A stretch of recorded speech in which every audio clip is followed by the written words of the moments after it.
మాజీ ఎమ్మెల్యే తాటికొండ రాజయ్య వ్యాఖ్యలపై ఎమ్మెల్యే నాయని రాజేందర్ రెడ్డి స్పందించారు. గత ప్రభుత్వంలో పోలీస్ వ్యవస్థను పూర్తిగా నిర్వీర్యం చేశారని ఆరోపించారు. ఆయన ఫ్రెండ్లీ పోలీసింగ్ పేరుతో వ్యవస్థలో గౌరవం లేకుండా అభద్రతా భావాన్ని కలిగించారని విమర్శించారు. కానిస్టేబుల్ ప్రమోద్ మృతి పట్ల రాజకీయం చేయడం సిగ్గుచేటని నాయని రాజేందర్ రెడ్డి మండిపడ్డారు. గతంలో దళిత బిడ్డైన రాజయ్యను మంత్రివర్గం నుంచి తొలగించినప్పుడు స్పందించని దాఖలాలు లేవని గుర్తు చేశారు. ప్రజలకు సుభిక్ష పాలన అందించేందుకు ప్రభుత్వం కృషి చేస్తుందని పేర్కొన్నారు. జూబ్లీహిల్స్ ఎన్నికల్లో డిపాజిట్ కూడా దక్కదని ఎద్దేవా చేశారు.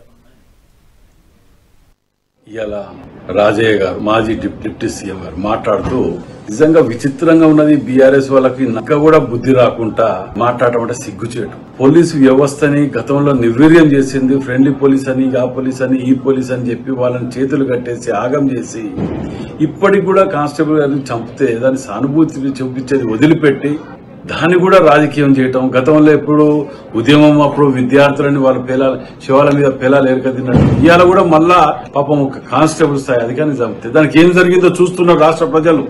మీ తిరిగా దద్దమ్మలు తిరిగా వదిలేయలే. ప్రతిదీ రాజకీయం చేసుకుంటూ అబద్దాలు మాట్లాడుకుంటూ బతకటం. ఇవాళ మీ ఇంట్లో మీ ఆడపడుచు మాట్లాడినప్పుడు ఏం చేసిండ్రు దానికి జవాబు చెప్పండి. కవిత గారు మాట్లాడినప్పుడు మీ యొక్క ఇంట్లోకి వెళ్లి కవిత మీద చేసిన ఆరోపణకు మీరు ఏం జవాబు చెప్తారు చెప్పిన అయ్యేటవరకు మాట్లాడినా సిగ్గు సెరాలు లేకుండా రాజయ్య గారు నువ్వు మాట్లాడే వ్యక్తిని స్థాయి అది.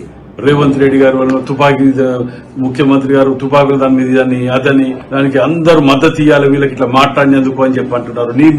నీ డిప్యూటీ సీఎం తీసేసినప్పుడు ఏ ఒక్కరు వచ్చి మాట్లాడినరా? మేము మాట్లాడినాం. రాజయ్య గారు నువ్వు మాట్లాడే వ్యక్తిని స్థాయి అది.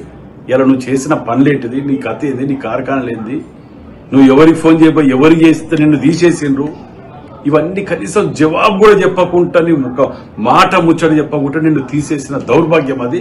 వాళ్ళకు తెలుతుందని చూడకుండా హరీష్ రావు గారు ఇలా రాజయ్య గారు మాజీ